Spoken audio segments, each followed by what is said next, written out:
Hello everyone, my name is Rakshit and the country allotted to me for this project is Somalia. I have focused on Somalian Civil War, which is one of the most crucial watershed in the history of Somalia. I have divided my project into three segments. The first segment is the pre and post Civil War era, especially regarding the immigrants data. The second thing is the post Somalian Civil War era, and the third thing is deals with what was going on during the Somalian Civil War. But before that, let's first go into the background information. If you want more information, then you can also click on my Tableau link to see all the graphs in detail. So now the background information. So Somalian Civil War was actually a very huge conflict which lasted for more than 2 decades. The conflict was between the government of Somalia and various rebel groups which were created. The main reason behind the creation of these rebel groups was the extremely corrupt and incompetent nature of the Somalian government, religious extremism, scarcity of resources, and low literacy rate. Because of this civil war, uh, even the UN peacekeeping force had to intervene in order to temporarily stabilize the government. However, in the long run, they were not useful. So these are the information regarding various parameters and various graphs which I have used in this project. Um, it also includes the features and the information on them regarding this project as well. So now let's get straight into the immigrant and immigrant data.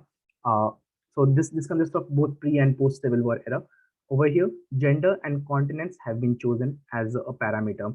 So immigrants means like the people who went out of Somalia due to the civil war.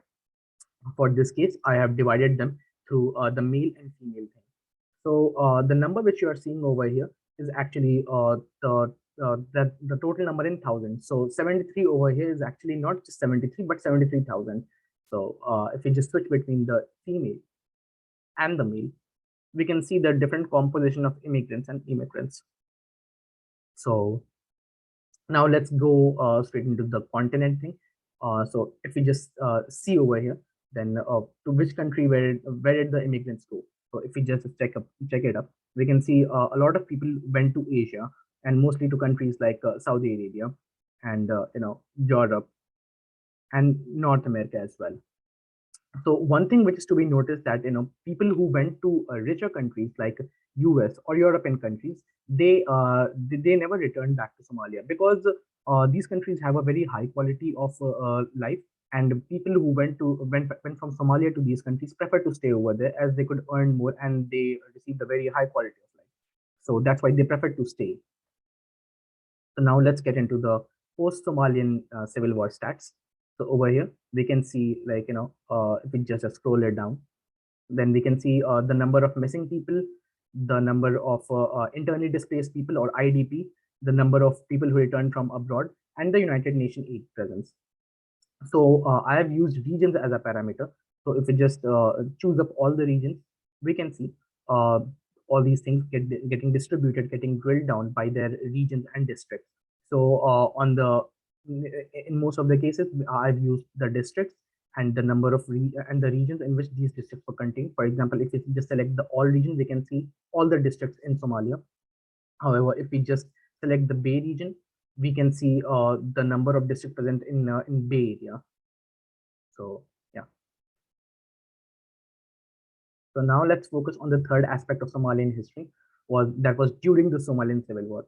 So over here we can see all these things. The agricultural growth, we can see that agricultural growth is not that much during the Somalian Civil War era due to obvious reasons. The same is the case with drug abuse. The drug abuse increased like by a very high margin because many people during the war started to take drugs, and they because of this they even died. So this is actually the death rate due to a drug abuse. The third thing is the environment pollution, which increased rapidly due to the Somalian civil war, and the fourth thing is the annual percentage change in energy consumption. So over here we can see a very huge dip because this is due to the initiation of the Somalian civil war. In this case, I have used year as a common filter for all these photographs. So if we just change it up, so we can see the change reflecting in all the photographs. So this is actually a very dynamic dashboard, and this can easily be used to analyze various trends throughout the years. So let me just put them back to their default position. Yeah. So yeah. Now this is the dashboard representing the number of civilian casualties in various districts. So over here we can see that the district of Mogadishu, which is the capital of Somalia, witnessed the highest amount of civilian deaths because this was the main region of a fight between the rebel groups and the UN peacekeeping forces as well as the government. So this region witnessed a very high amount of you can see the civilian casualties. So yeah, this is the data which I would like to present on the Somalian Civil War era, and this is how I analyze things in drilling down the districts, the drilling down through gender, drilling down through continents. Hope you like my project, and thanks a lot for your time and patience.